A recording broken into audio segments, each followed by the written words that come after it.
فلسطین اور اسرائیل کے درمیان آج کل جنگ کا میدان۔ سننے میں آیا کہ فلسطین نے 20 منٹ میں 5000 راکٹ فائر کر کے اسرائیل کی بنیادیں تک ہلا دی۔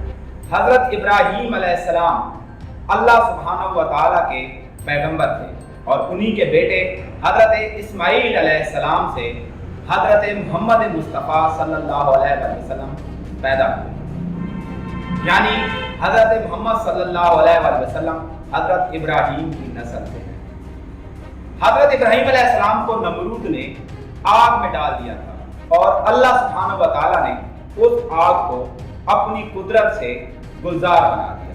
علامہ محمد اقبال کا شعر ہے، آج بھی ہو جو براہیم کا ایمان پیدا، آج بھی ہو جو براہیم کا ایمان پیدا، آگ کر سکتی ہے انداز گلستاں پیدا۔ فلسطین جو کافی عرصہ سے اسرائیل کے مظالم برداشت کر رہا تھا اور اسرائیل کے مظالم حد سے زیادہ بڑھ رہے تھے۔ بیت المقدس جسے مسلمانوں کا قبلہ اول بھی کہا جاتا ہے، اس کی بے حرمتی پوری دنیا کے مسلمانوں کے دل چیر کے رکھ دیتی تھی، لیکن اسرائیل اپنے طاقت کے نشے میں چور تھا اور اس نے کسی بھی بات کی پرواہ نہیں کی۔ کہنے کو تو اسرائیلی تعداد میں بہت کم ہے، لیکن اگر ٹیکنالوجی اور طاقت کی بات کی جائے تو دنیا کا کوئی بھی ملک ان کے سامنے آنے سے کترائے گا۔ کہتے ہیں جنگ جذبوں سے لڑی جاتی ہے، اور اسی جذبے کے ہوتے ہوئے فلسطین نے اسرائیل کی طاقت کو پس پش ڈال دیا اور ان کے آگ کے گولوں کو گلزار سمجھ لیا۔ اس واقعے سے غزوہ بدر کی یاد تازہ ہو گئی، جس میں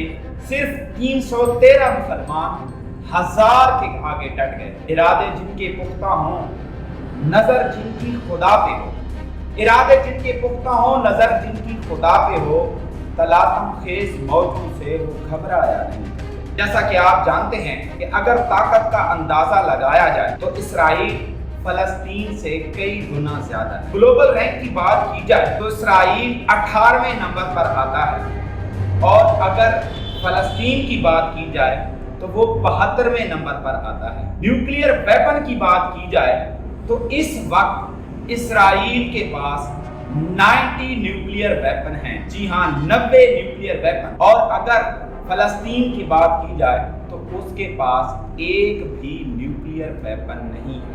ڈیفنس بجٹ کی بات کریں تو اسرائیل کا اس وقت $24 بلین کا ڈیفنس بجٹ ہے، جبکہ ہم فلسطین کے ڈیفنس بجٹ کی بات کریں تو ان کے پاس صرف $2 بلین کا ڈیفنس بجٹ ہے۔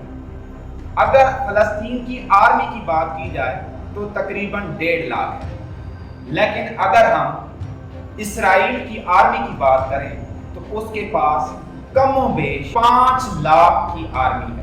اگر ہم اسرائیل کے ایئر کرافٹ کی بات کریں تو اسرائیل کے پاس 600 ایئر کرافٹ ہیں، تقریباً 600 ایئر کرافٹ، جبکہ فلسطین کے پاس صرف اور صرف 125 ایئر کرافٹ ہیں۔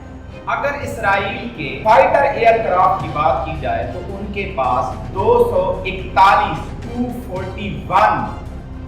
فائٹر ایئر کرافٹ ہیں، جبکہ فلسطین کے پاس صرف 70 فائٹر ایئر کرافٹ ہیں۔ اسپیشل ایئر کرافٹ کی بات کی جائے تو ان کے پاس 23، جبکہ فلسطین کے پاس 0 ہے۔ اس لحاظ سے دیکھا جائے تو اسرائیل ہر لحاظ سے طاقتور ہے، لیکن جنگ کبھی بھی ہتھیاروں سے نہیں جذبوں سے لڑی جاتی ہے، اور اسی جذبے سے فلسطین کے مجاہدوں نے 7 اکتوبر 2023 کو پورے اسرائیل کی بنیادیں تک ہلا کے رکھ دی۔